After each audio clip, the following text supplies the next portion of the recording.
আসসালামু আলাইকুম। শুরু করছি এমএস ওয়ার্ডের আজকের পর্ব। আজকে আমরা শিখব মাইক্রোসফট ওয়ার্ডের যে আ আ হোম মেনুর আন্ডারে যে প্যারাগ্রাফ রিবন, সেই রিবনের আন্ডারে যে টুলসগুলো এগুলোর ব্যবহার আজকে আমরা যথাযথভাবে শিখব। তো আজকে আমরা ১ম এ অ্যালাইনমেন্ট দিয়ে শুরু করব।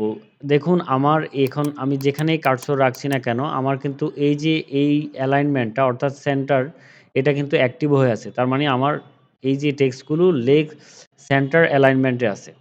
তো আপনি যদি এটাকে ডানে বামে নিতে চান তাহলে সিলেক্ট করে এখান থেকে যদি আমি লেফট দেই তাহলে দেখবেন যে বাম পাশ দিয়ে একেবারে সমান হয়ে গেছে এবং বাম পাশ ডান পাশ দিকে শেষ অর্থাৎ শব্দর শেষে সে ব্রেক করে নিচের লাইনে চলে গেছে।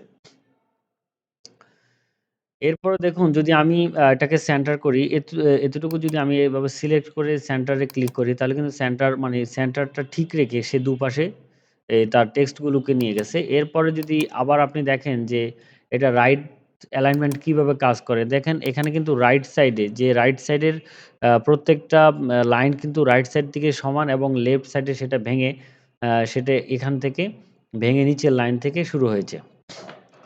অর্থাৎ আপনার প্রয়োজন অনুসারে আপনি অ্যালাইনমেন্টগুলো ঠিক নিবেন। আর যদি আপনি বলেন যে, "না, আমি সবদিকে সমান চাচ্ছি," তাহলে আপনার জন্য হচ্ছে এই যে অ্যালাইনমেন্ট জাস্টিফাই।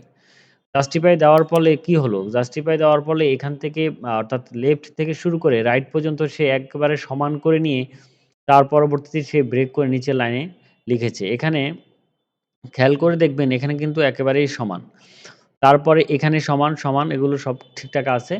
এটা হচ্ছে অ্যালাইনমেন্ট। অ্যালাইনমেন্টের পরে আমরা যেটা দেখব লাইন স্পেসিং। এখন দেখেন আমাদের এই যে প্যারাগ্রাফ, এই যে একটা প্যারাগ্রাফ, এই একটা প্যারাগ্রাফ, এই একটা প্যারাগ্রাফ।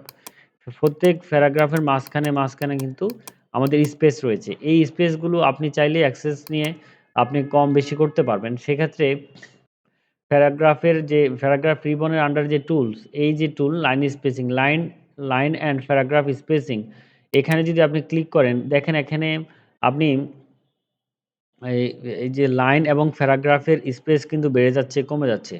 তো বাই ডিফল্ট 1.15 থাকলেও আপনি চাইলে সেটা রিমুভ করে একসাথ করে দিতে পারবেন। আবার চাইলে এখান থেকে এডও করতে পারবেন। অথবা আপনি আপনার পছন্দমতো যেকোনো ধরনের আ আপনি স্পেস দিয়ে নিতে পারবেন। এক্ষেত্রে লাইন স্পেসিং অপশনে যদি আপনি যান, এক্ষেত্রে আপনি লাইনকেও স্পেস দিতে পারবেন। দেখুন এখানে 1.15 যেটা আছে সেটা এখানে। আর এখানে আ আ মিডল ক্লাসের একটা মানে হচ্ছে স্পেস দেওয়া আছে। আপনি চাইলে এখান থেকে সিঙ্গেল কিংবা ডাবলও করে নিতে পারবেন। যদি আমি এখানে সিঙ্গেল দেই তাহলে এটা কেমন হচ্ছে দেখুন। লেখাগুলো আরো ক্লোজ হয়ে গেছে।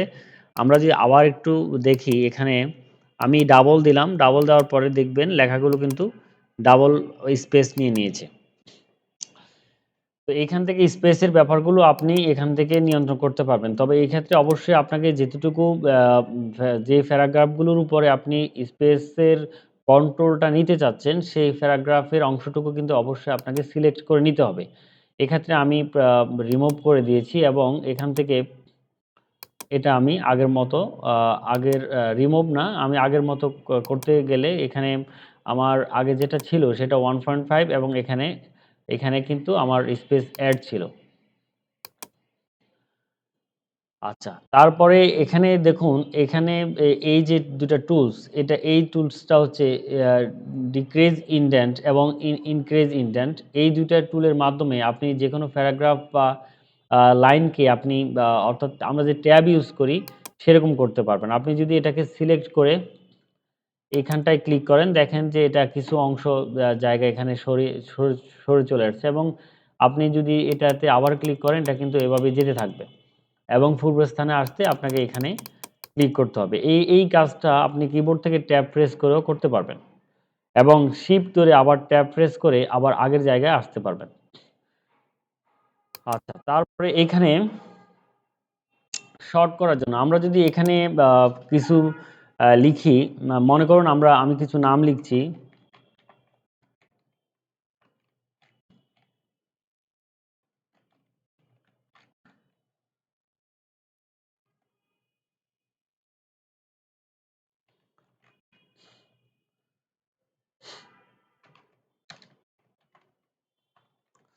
এই যে নামগুলো যদি আমি এখান থেকে সিলেক্ট করে এখান থেকে একটা আমাদের লিস্ট আকারে নেই, তাহলে তাহলে সুন্দর দেখাচ্ছে। এখানে আপনি এই লিস্টটা নাম্বার, আমরা লিস্টের ব্যাপারে আমরা পরবর্তী ভিডিওতে আলোচনা করব ইন ডিটেলসে, মাল্টি লেভেল এবং সিঙ্গেল লিস্টে কীভাবে আমরা কাজ করতে পারি। তবে আজকে আমরা জাস্ট এতটুকু বোঝার জন্য যে এখান থেকে আপনি চাইলে লিস্ট নিতে পারবেন, নাম্বারিং করে নিতে পারবেন, যেভাবে নিতে পারবেন। তো বিষয়টা হচ্ছে আমরা শিখতে চাচ্ছিলাম এই যে টুলসের শর্টের মধ্যে আপনি দুই ধরনের শর্টিং পাবেন, অ্যাসেন্ডিং এবং ডিসেন্ডিং। যে অ্যাসেন্ডিং শর্ট হচ্ছে এ থেকে জেড পর্যন্ত বা এক থেকে উপরের দিকে যাবে, এবং ডিসেন্ডিং যদি দেন আপনি এখানে এটা সিলেক্ট থাকা অবস্থায়, তাহলে কিন্তু আপনি দেখবেন যে সর্বপ্রথমে যে লেটারটা আছে যে ও, সেই নামটা কিন্তু উপরে চলে গেছে। অর্থাৎ এখানে ডিসেন্ডিং আকারে ও, তারপরে এম, তারপরে এইচ, তারপরে এ হচ্ছে সবার শেষে। আবার যদি আপনি এটাকে মানে হচ্ছে অ্যাসেন্ডিং আকারে নিতে চান, তাহলে এখান থেকে অ্যাসেন্ডিং দিয়ে আমরা যে প্যারাগ্রাফটা সিলেক্টেড থাকবে সেই প্যারাগ্রাফের লিস্টটা সে অ্যাসেন্ডিং থেকে ডিসেন্ডিং হয়ে যাবে।